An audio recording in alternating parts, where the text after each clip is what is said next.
Hey everyone, today's topic, be happy on your own before you get into a relationship. This is a very important prerequisite to relationships that a lot of people skip because we all know finding happiness is something that seems to be a bit difficult to do. But I believe that's largely due to us kind of making happiness way too grandiose of a thing when it really isn't. Like, finding happiness on your own doesn't mean you're going to be happy all the time by yourself. It simply means you're going to be content and not unhappy by yourself.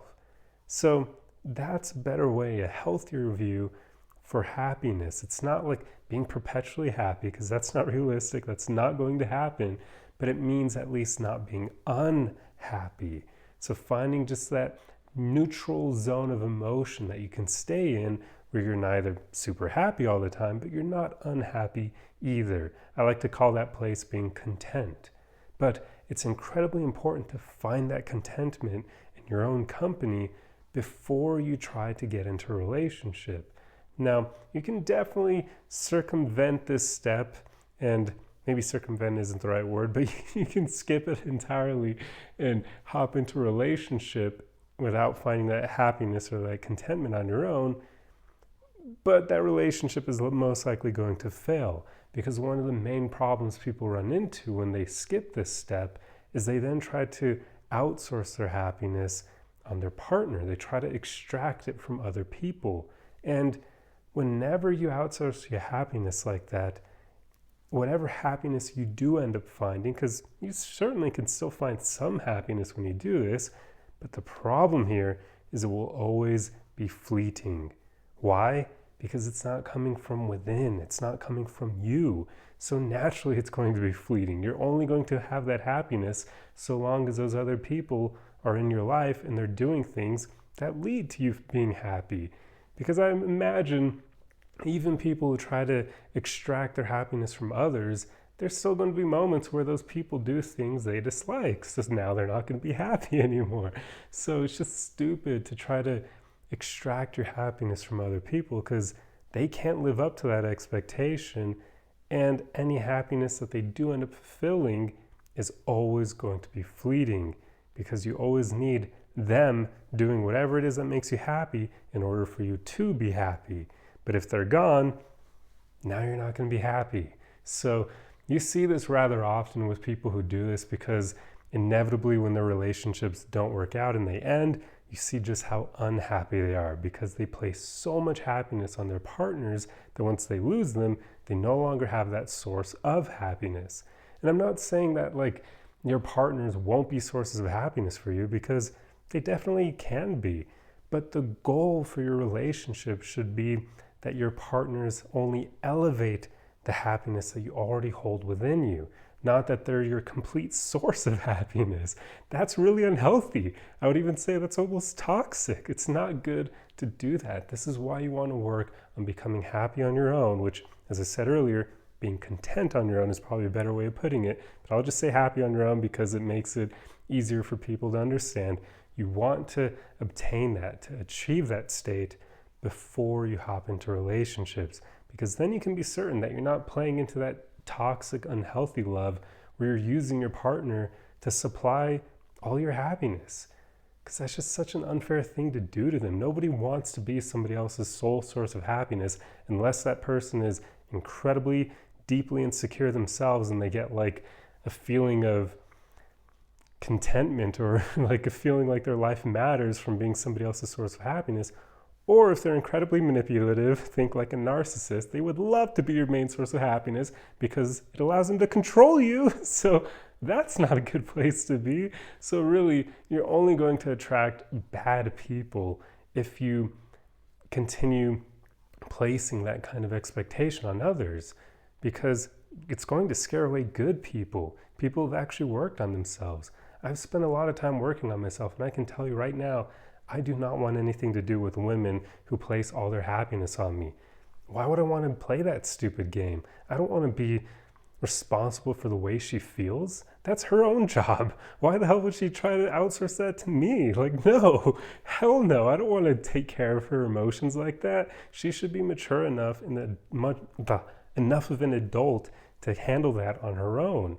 Now, I won't mind helping her elevate her happiness when she's already happy on her own, but being her sole source of happiness, hell to the no on that. So this is why you do not want to do this. You do not want to have your potential dating partners only being insecure people or manipulators like narcissists. That's not a good place to be. Insecure people don't make for good partners either, and they can horribly damage you over time. And narcissists and manipulators certainly can do that in much shorter amounts of time. So you just really want to work on finding that happiness, that contentment on your own. And the way to do that is really just to get comfortable in your own company, to do things that make you happy on your own. If you enjoy watching new movies in movie theaters all the time, but you're afraid to watch movies in theaters on your own, well, go do it, even if it scares you. Go watch a movie by yourself. You may find it's not nearly as scary as you believe, and you'll end up happy for doing it because you get to watch the movie you wanted to watch, but also you just gained an immense amount of confidence because you did something that scares you. So another example would be if you enjoy eating out in restaurants and you have a favorite one, but you only eat there with other people. Well, try going there by yourself. You may end up really enjoying it, and yet again, you'll gain confidence for it. So it's just really important and even empowering to practice finding happiness by yourself, to not always needing other people to be there for you to obtain it, because then that basically is kind of like outsourcing it. If you always want to do fun activities that you enjoy but only with other people, then you're always relying on others to be around you in order for you to be happy. You don't need permission from others to be happy like that. Just go out there, do those things on your own, and you'll find that one, your life will become a lot more enjoyable and fun because you're doing what makes you happy even when others aren't with you.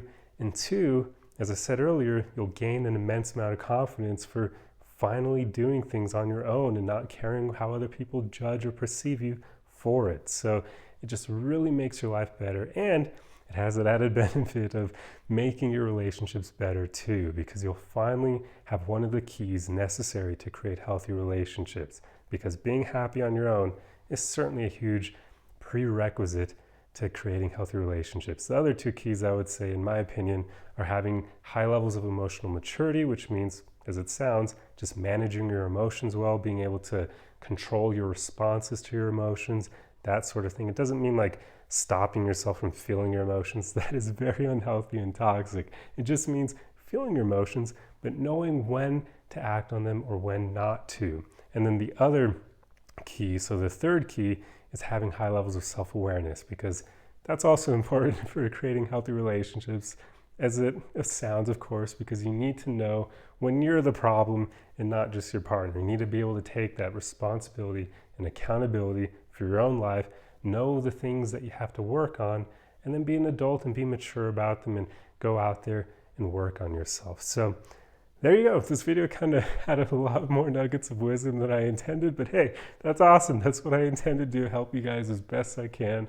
I hope you enjoyed this video. I hope the way that I'm talking didn't make it difficult to follow, because I still am having quite a bit of difficulty breathing due to all this congestion thanks to COVID, but thankfully I'm at the tail end of it. I'm not coughing anymore or anything, so really the only symptoms I have now are this congestion and then very minor like feelings of weakness in my body, but nothing like when I first got it where I just felt super weak. So I'm at the tail end of it, but yeah, the congestion is killing me, makes it so difficult to even think, because it feels like I'm getting less oxygen. But then talking, of course, is much more difficult as well, because I feel like it's harder to breathe while I'm speaking. But yeah, anyway, enough of that crap. So yeah, I just hope you guys enjoyed this video. If you like content like this, be sure to subscribe for more. If you enjoyed the video, feel free to leave a like, and I will see you guys in the next one. Arrivederci.